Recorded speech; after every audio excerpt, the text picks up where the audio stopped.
ඔයත් බිස්නස් එකක් කරද්දි ඔයාගේ බිස්නස් එකේ විකුණන ප්‍රොඩක්ට් එකට හෝ සර්විස් එකට කවුරු හරිම කෙනෙක් ඔයාලගේ ගාණ වැඩි හරි මොකක් හරි කිව්වොත් එයාට පැහැදිලි කරලා දෙන්න ඇයි ඔයාලගේ ගාණ වැඩි කියන එක.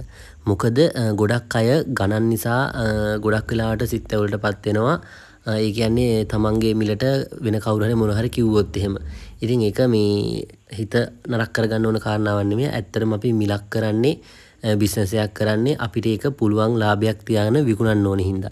එතකොට කවුරුවත් අඩුවට හෝ අපිට වඩා වැඩියෙන් හරි කොහොම කරත් අපි අපේ මිලක් තියාගත්තෙන් පස්සේ ඒක අපේ ගාණ.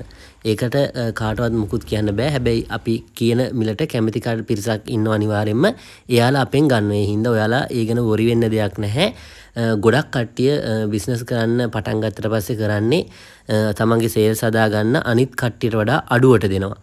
ඉතින් ඒ වැඩේ කරන්න එපා. එහෙම කරලා ඔයාට අඩුවට දීලා ඒක ඉවරයක් කරගන්න වෙන්නේ නැහැ.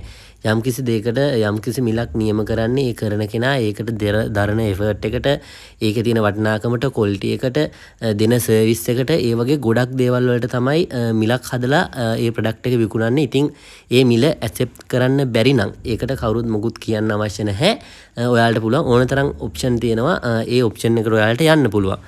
ඉතින් ඒක විශේෂයෙන් කියන්න ඕන දෙයක්. තව දෙයක් තමයි කට්ටිය ඒ කියන්නේ අඩුවට විකුණනවා කියලා. ඒ කියන්නේ ඔයාලා විකුණන්න පටන් ගත්තොත් ඔයාලට මාකට් එකේ අඩුම මිල හොයාගන්න වෙන්නේ නැහැ. මොකද ඔයා කීයට වික්කත් ඊට වඩා අඩුවට විකුණන ප්‍රොඩක්ට් එකට සමාන එකක් තියෙනවා. හැබැයි ඒ ප්‍රොඩක්ට් එකේ ගුණාත්මක භාවය ක්වොලිටි එක ලොකු වෙනසක් තියෙනවා. මොකද විකුණන දේත් එක්ක ඒක ඔයා හොඳට බලන්න ලාභ බඩු මොන වගේද කියලා. ඉතින් ඕක තමයි ඔයාලට කියන්න අවශ්‍ය වුණේ.